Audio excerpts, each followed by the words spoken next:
hari ini. Selangsung saja saya akan ingin memberikan penjelasan singkat sebelum saya menjelaskan kronologi kenapa terjadi pemberedelan itu. Ya, ini mengenai pameran saya yang bertajuk Kebangkitan Tanah dan Kedaulatan Pangan. Pameran ini jelas sekali mengusung isu-isu sosial, ya, yang saya rangkum dalam bentuk visual. Nah, bagi saya isu sosial itu tidak bisa dipisahkan dari hukum sebab akibat. Seperti halnya ilmu eksakta, ya.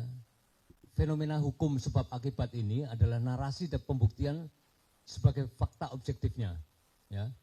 Dan kesenian yang mengusung isu sosial itu memiliki tanggung jawab yang sama seperti kriteria yang dimiliki oleh hukum sebab akibat dalam ilmu eksakta. Karya seni, ya, sekali lagi, yang mengusung isu-isu sosial tadi tidak bisa begitu saja begitu menjadi karya eksklusif, ya, terpisah dari hubungan timbal balik yang saling berketerkaitan dalam konteks ekonomi, politik, maupun budaya. Nah, oleh karena itu adalah esensi dari sebuah peradaban masyarakat itu sendiri.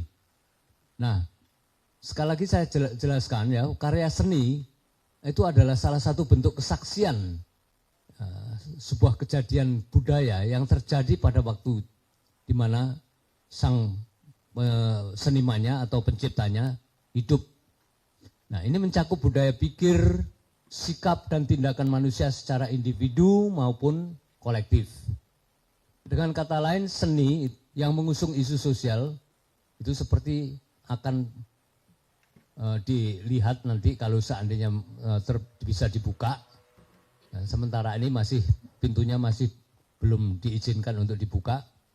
Itu nanti Anda semua bisa menyaksikan karya-karya visual tadi melibatkan penelitian tekstual, ya, bukan hanya melibatkan karya-karya tekstual, tetapi juga karya-karya penelitian ilmiah. Nah, ini hasil penelitian ilmiah tersebut saya rangkum sedemikian rupa untuk dijadikan solusi dari masalah-masalah sosial yang kita hadapi terutama di sektor pangan. Karena seperti yang harus kita sadari, bahwa sektor pangan di negeri kita ini itu jelas sekali adalah fenomena dari bentuk penjajahan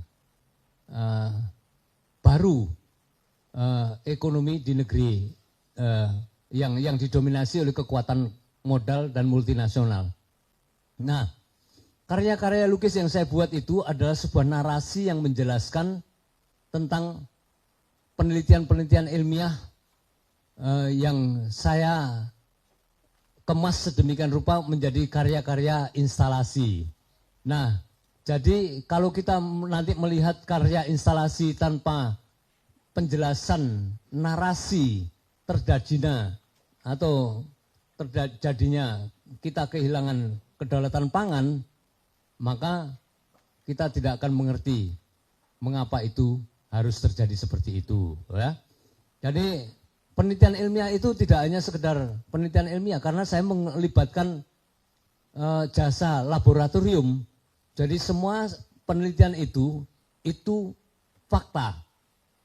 faktual dan tidak bisa dibantah.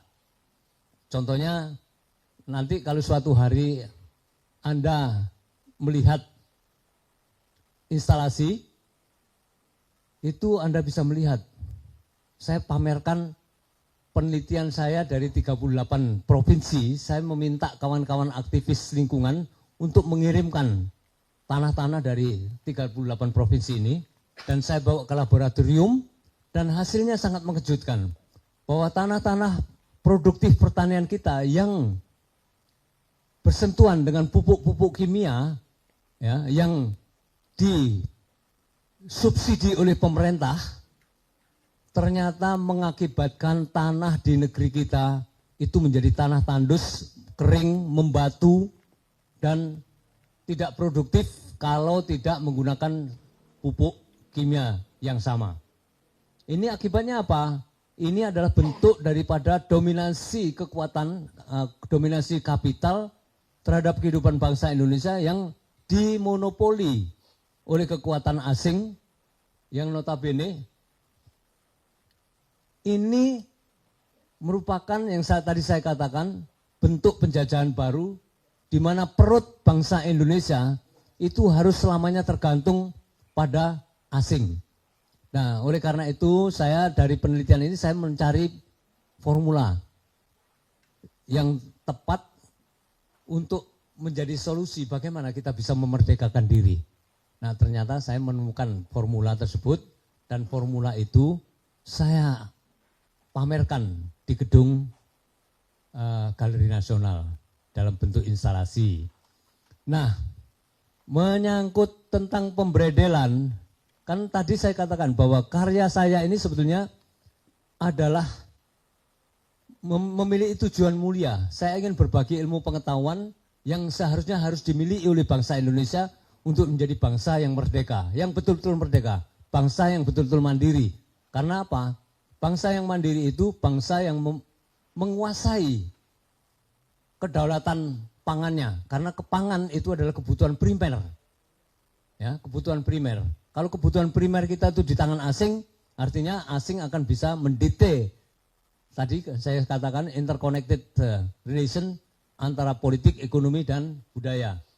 Nah, yang jelas dengan ketergantungan ini, bangsa Indonesia akan mudah didikte oleh negara asing yang berkuasa, yang menguasai modal dalam konteks ekonominya, politiknya, ya, dan bahkan budayanya. Nah, ini yang sering dinafikan oleh banyak kawan ya, karena sebetulnya kunci daripada proses perjuangan memerdekakan diri itu adalah kebutuhan primer harus ada di tangan kita sendiri, harus berdaulat.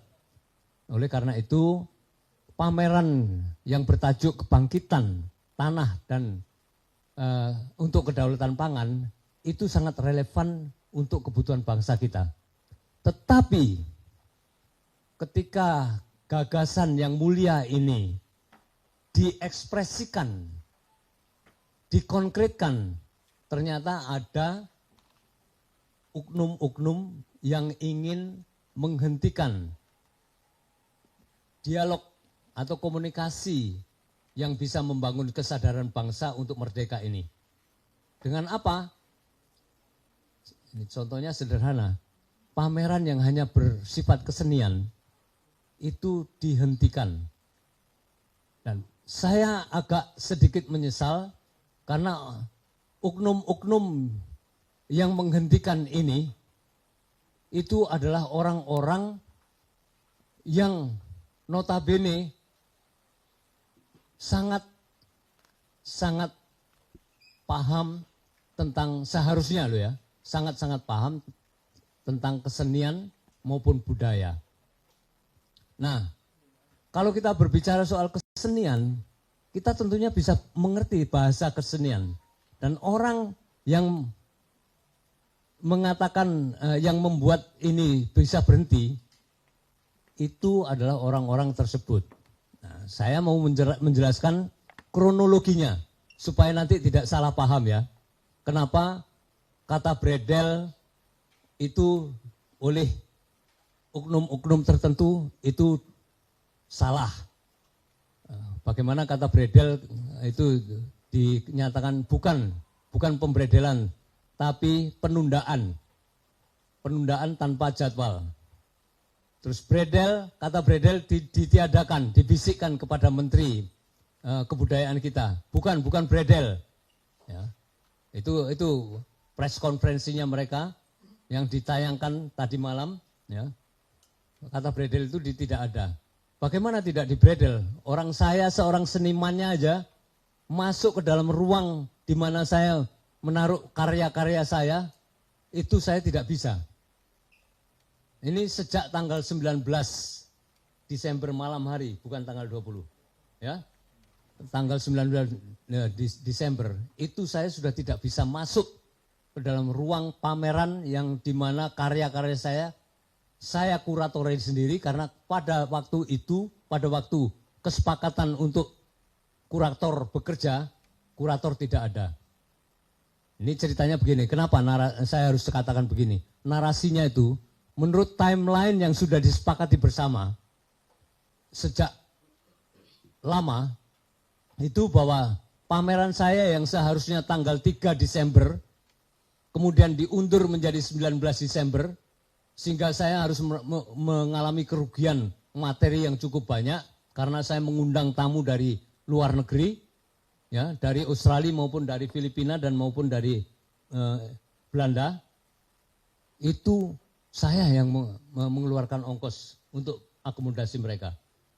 Nah, padahal mereka datang tanggal 1, itu diharapkan tanggal 3 bisa ikut pembukaan, tanggal 4 mereka bisa pergi ke Singapura.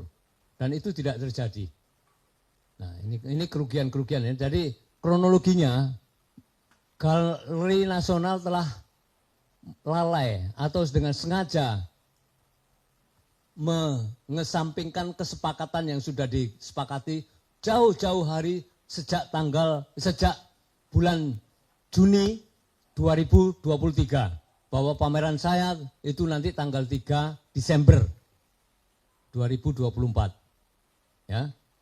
Jadi mereka melanggar itu. Yang kedua, ketika pada hari disepakati tanggal 13 itu kita boleh memasang karya-karya saya, itu kuratornya tidak ada. Sehingga tanggal 14 kita harus bekerja sendiri. Karena waktunya sangat mepet. Seperti yang dijadwalkan tanggal 19 itu adalah pembukaan pameran. Sementara karya-karya belum dipasang, makanya tanggal 14 itu saya bekerja sampai malam.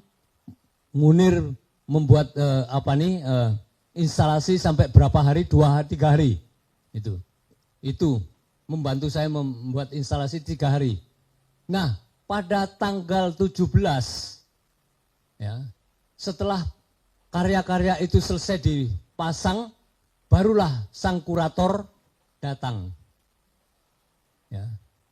Dicatat bahwa tanggal 17 pagi, hari Kamis, sang kurator datang menelpon saya untuk bertemu dengan dia di ruang video yang dimana nanti ada kuliah gratis dari saya dengan menggunakan video looping. Di ruang itu dia mengatakan bahwa ada 2 lukisan yang menurut dia itu tidak relevan dengan tema lukisan dan itu akan mengurangi bobot tema lukisan itu sendiri. Dan itu harus diturunkan dan tidak boleh dipasang. Dan saya tanyakan alasannya apa? Alasannya ketidakrelevansinya itu karena visualisasi. Ya, yang menurut dia yang kemudian diviralkan itu sebagai ungkapan kemarahan belaka dan apalagi ungkapan-ungkapan yang itu diutarakan lewat publik kemudian. Dan yang celakanya sang kurator yang saya katakan adalah sosok yang mempunyai disiplin ilmu kesenian. Dia dosen pascasarjana, direktur pascasarjana ISI Yogyakarta, tidak memahami yang namanya simbol-simbol seni kesenian. Bahwa bahasa kesenian itu ya seperti itu yang perlu multi tafsir. Jadi misalnya alasannya kenapa kok itu lukisan yang menggambarkan kekuasaan di dalam instalasi kedaulatan pangan ini dipasang. Terus saya bertanya, apakah kedaulatan pangan itu bisa berdiri sendiri tanpa adanya kekuasaan? Kalau kita berbicara soal kedaulatan, terus kita kita menafikan kekuasaan, itu omong kosong. kata kedaulatan dengan kekuasaan itu adalah hand in hand dalam bahasa Inggrisnya, tidak bisa dipisahkan. Kita ngomong soal pangan untuk bangsa Indonesia. Kalau tidak ada kekuasaan, pangan tidak akan terjadi, tidak akan ada untuk semua bangsa. Kecuali setiap orang di kota pun harus menanam padi. Jadi kebijakan pemerintah di dalam ketahanan pangan itu tidak bisa dipisahkan dari unsur politik, dari unsur ekonomi. Jadi artinya apa? Melihat kesenian yang simbolis seperti itu tidak bisa menggunakan kacamata politik. Nggak bisa.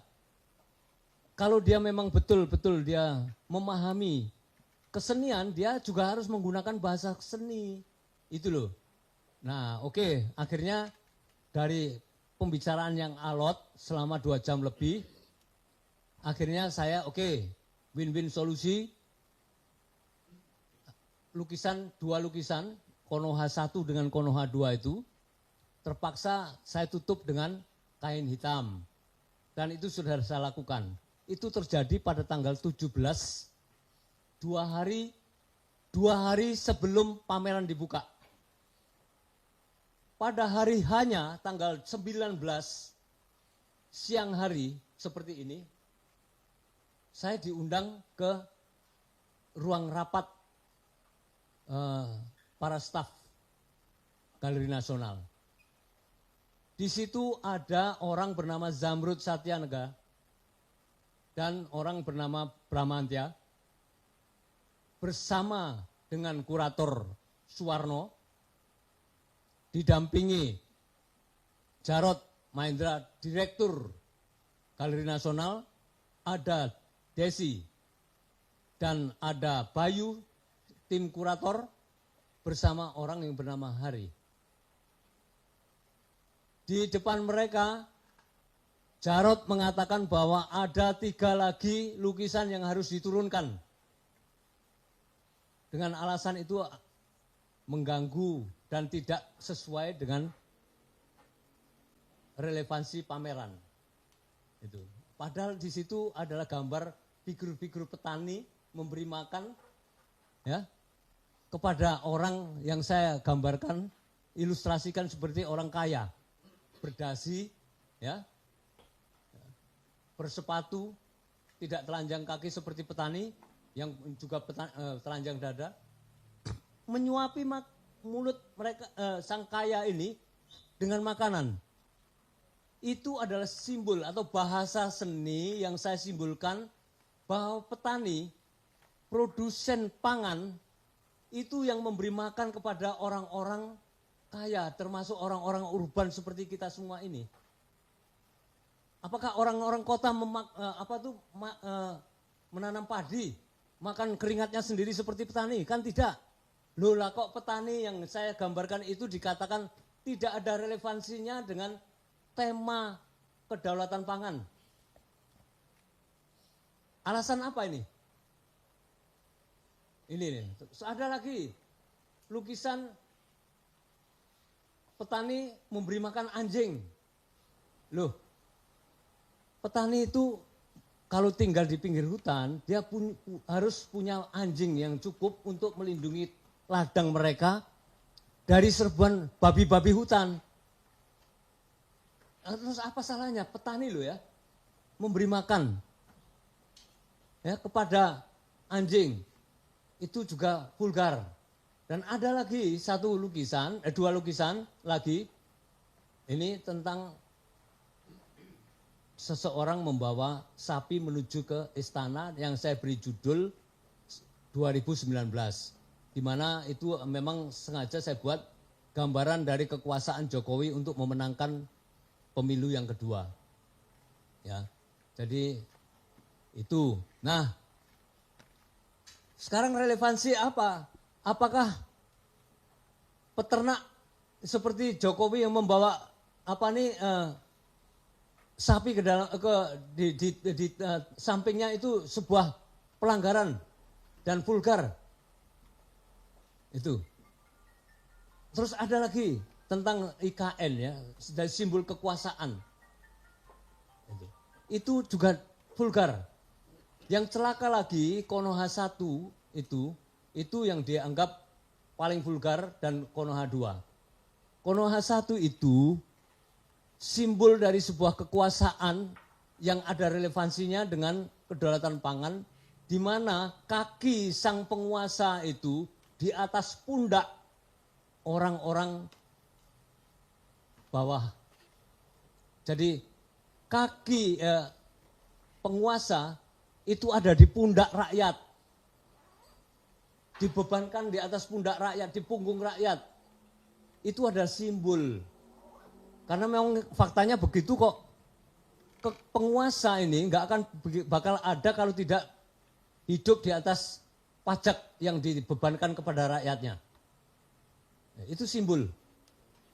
Nah, Konoha 2 itu ada gambar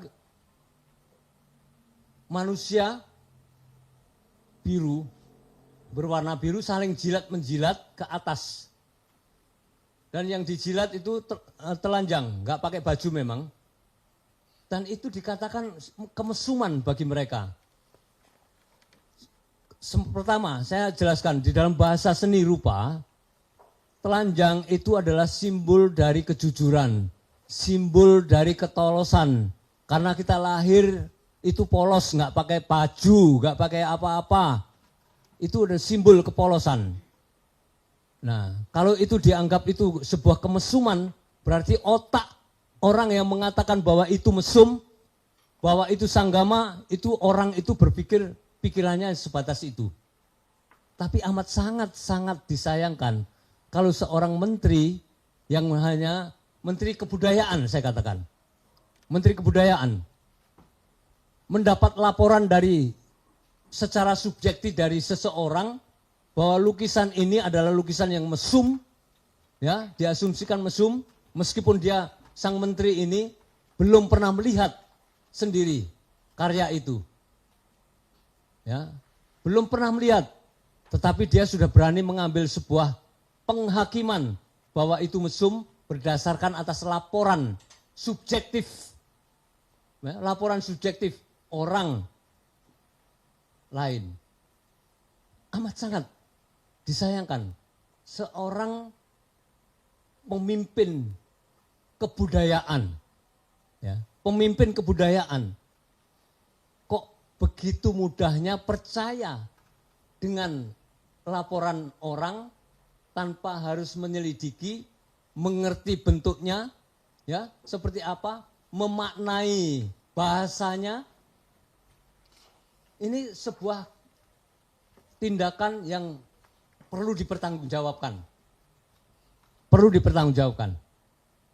Oleh karena itu, pada siang hari ini, press conference ini, itu menjelaskan semuanya tadi, kronologinya seperti itu, dan ini adalah counter atau menjawab tuduhan bahwa senimannya sengaja membuat agitasi lewat karya-karya mesum yang dikatakan oleh wamennya bahwa itu ada gambar orang bersanggama, ya, ya kayak gitu. Itu gimana itu?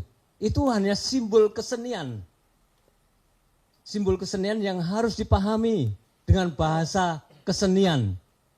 Tidak bisa kesenian dimaknai dengan bahasa politik kalau tidak memiliki tendensi kekuasaan yang sangat distortif untuk, sekali lagi, memanipulasi hati dan pikiran rakyat yang sebetulnya ingin merdeka. Saya kira cukup di sini dulu. Baik, terima kasih Pak Yos. Tadi sudah disampaikan bagaimana kronologi dan juga pandangan Pak Yos terkait lukisan tersebut. Nah, saya langsung mau ke pengacara publik LBH Jakarta, Mas Alif. Tadi disampaikan ya sama Pak Yos bahwa karya lukisan tersebut merupakan bagian dari penelitian ilmiah yang kemudian dirangkum dalam sedemikian rupa dan dituangkan dalam bentuk lukisan. Nah, bagaimana sebenarnya LBH Jakarta kemudian memandang pemberedelan pameran seni rupa atau lukisan tersebut dalam kerangka atau perspektif hak asasi manusia? Baik, Terima kasih Iqbal.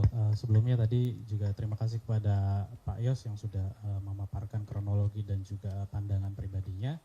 Ya, kami pandang bahwa atas adanya peristiwa pemberedelan pameran tunggal Yos Suprapto ya, yang semula akan dilakukan di Galeri Nasional Indonesia, kami menggunakan pendekatan analisis hak asasi manusia dan hukum. Pada prinsipnya kami menemukan beberapa temuan. Pertama, bahwa permintaan untuk menurunkan 5 karya seni rupa dan penundaan pameran tunggal yang dialami oleh Yos Suprapto merupakan bentuk represi ekspresi seni dalam menikmati hak atas kebebasan berekspresi sebagai individu dan warga negara. Yang sejatinya berpendapat dan berekspresi merupakan hak asasi manusia yang melekat pada diri setiap orang. Nah, hak tersebut dijamin juga dalam kerangka hukum nasional maupun prinsip-prinsip HAM internasional ya, diantaranya pasal 28E ayat 2 Undang-Undang Dasar NRI 1945, kemudian pasal 28E ayat 3 hingga pasal 23 ayat 2 Undang-Undang tentang Hak Asasi Manusia. Kemudian dalam instrumen HAM internasional tentunya ini juga diduga terjadi pelanggaran terhadap pasal 19 Deklarasi Universal Hak Asasi Manusia, kemudian pasal 19 Kovenan Internasional tentang Hak-Hak Sipil dan Politik yang sebagaimana telah diratifikasi oleh Indonesia ya melalui Undang-Undang Nomor 12 Tahun 2005 tentang pengesahan Kovenan Internasional tentang Hak-Hak Sipil dan Politik. Nah, kemudian yang kedua, karya seni yang akan ditampilkan oleh seniman Yos Suprapto bukanlah merupakan bentuk ekspresi yang dibatasi menurut instrumen hak asasi manusia internasional, melainkan merupakan bentuk ekspresi yang sah ya. Pihak Galeri Nasional tidak menyampaikan alasan rasional berkaitan dengan pelarangan dan penundaan pameran. Kita tidak menemukan adanya pelanggaran yang itu berkaitan dengan peraturan internal di Galeri Nasional Indonesia seperti itu ya. Dalam hukum hak asasi manusia internasional, kebebasan berpendapat memang dapat dibatasi, yaitu diatur di pasal 19 ayat 3 Kovenan Internasional tentang hak-hak sipil dan politik seperti itu. Tapi ada thresholdnya, ada ambang batasnya bagaimana suatu hak itu dapat dibatasi. Itu ada turunannya yaitu di prinsip Sirakusa, yang salah satunya yaitu diatur oleh hukum, prescribed by law, artinya harus dibatasi melalui undang-undang, di level undang-undang seperti itu. Kemudian yang kedua, diperlukan dalam masyarakat yang demokratis. Yang ketiga, untuk melindungi ketertiban umum. Kita sama-sama melihat bahwa karya dari Mas Yos Suprapto sudah tersebar luas dan dapat dilihat oleh publik, sehingga tadi pengujian atau pengukuran terhadap gangguan ketertiban umum itu dapat kita asumsikan bahwa ini tidak terjadi seperti itu ya. Akhirnya ya udah keresahan, ketakutan yang dijadikan dasar mungkin ini tidak sesuai dengan tema dan segala macam sebenarnya sudah dilakukan pengujian secara organik ya melalui teman-teman media dan pers seperti itu. Nah, kemudian yang keenam untuk melindungi hak dan kebebasan orang lain. Kemudian yang ketiga, terjadinya pelanggaran hak asasi manusia. Dengan Yos Suprapto sebagai korbannya, negara berperan aktif ya dalam melakukan pelanggaran hak asasi manusia. Direktur Galeri Nasional merupakan pejabat dari badan publik yang berada di bawah museum dan cagar budaya, di bawah Kementerian Kebudayaan yang semula ini di dalam struktur ketatanegaraan dia masuk ke dalam level Direktur Jenderal Kebudayaan di bawah Kemendikbudristek seperti itu. Nah, permasalahan mengenai pemberedelan pameran tunggal Yos Suprapto ini telah melibatkan struktur pemerintahan hingga tingkat kementerian ya, yaitu Menteri Kebudayaan dan Wakil Menteri Kebudayaan. Dalam komunikasi yang dilakukan atau rilis-rilis dan statement yang diberikan oleh Kementerian Kebudayaan gitu, seakan-akan resisten terhadap berjalannya pameran dan menganggap salah satu karya dalam lukisan adalah bentuk tindakan asusila yang ditafsirkan sebagai sosok salah satu tokoh nasional seperti itu, sehingga beliau mewajarkan pameran tunggal tersebut tidak jadi diadakan. Nah, fakta-fakta tersebut menunjukkan bahwa dalam waktu kurang dari 100 hari pemerintahan baru struktur ketatanegaraan dalam kementerian atau lembaga bentukan baru rezim presiden yang baru hari ini gitu, yang membidangi kebudayaan, mulai dari Menteri Kebudayaan, Kepala Museum Cagar Budaya dan Direktur Galeri Nasional Indonesia telah gagal dalam menjamin ekosistem kebebasan berekspresi, khususnya ekspresi seni, dalam mendukung pemajuan kebudayaan bangsa Indonesia. Pelanggaran HAM terjadi karena negara merupakan pemegang kewajiban ya atau duty barrier dalam konteks hak asasi manusia sebagaimana dinyatakan dalam pasal 28I ayat 4 Undang-Undang Dasar NRI 1945 yang menyatakan bahwa perlindungan, pemajuan, penegakan, dan pemenuhan hak asasi manusia adalah tanggung jawab negara. Seharusnya di sini pemerintah menggunakan hak positifnya untuk tadi menjamin keberlangsungan pameran tunggal Yos Suprapto. Kemudian yang keempat, tindakan penundaan dan pemberedelan karya seni dari Yos Suprapto merupakan tindakan yang bertentangan dengan prinsip demokrasi. Dalam negara yang demokratis, kritik melalui sarana apapun termasuk seni adalah sah keberadaannya. Apalagi karya seni Yos Suprapto merupakan bentuk kritik yang berdasarkan pada penelitian ilmiah. Sehingga ini bersifat saintifik yang diperoleh dari kondisi faktual pada kultur pertanian di beberapa daerah di Indonesia. Sehingga pelarangan terhadap penyampaian diseminasi riset dalam bentuk ekspresi seni dari hasil riset ini merupakan pelanggaran terhadap prinsip kebebasan akademik yang merupakan bagian yang tidak terpisahkan dari prinsip demokrasi. Pengalaman subjektif yang dialami oleh Yos Suprapto merupakan preseden buruk yang berulang. Sebelumnya juga kami mengamati bahwa telah terjadi pembubaran, misalnya dalam kasus di tahun 2016 yaitu ada Belok Kiri Fest yang semula memang akan diadakan di Taman Ismail Marzuki, namun kemudian dibatalkan sepihak oleh pihak pengelola tim seperti itu, sehingga Belok Kiri Fest terpaksa dipindahkan ke gedung YLBHI Jakarta pada saat itu.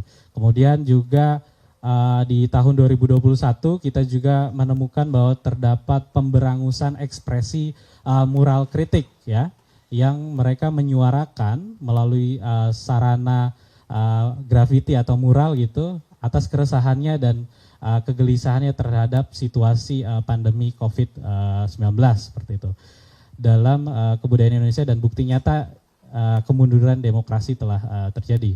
Kelima, tindakan penundaan pameran ini menyebabkan adanya kerugian materi langsung ya yang diderita oleh Yos Suprapto sebagai seniman. Yos Suprapto berhak atas pemulihan yang efektif sebagai korban pelanggaran HAM dan menuntut ganti kerugian kepada pemerintah yang berkontribusi atas adanya penundaan ataupun pemberedelan pameran tunggalnya.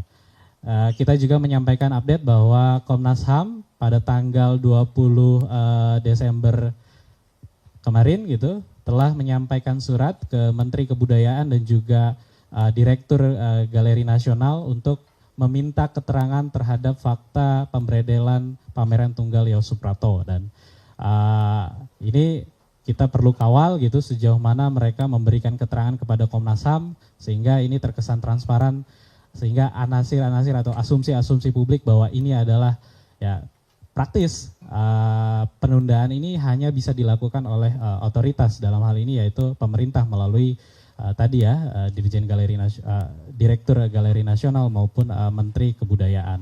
Mungkin itu Iqbal.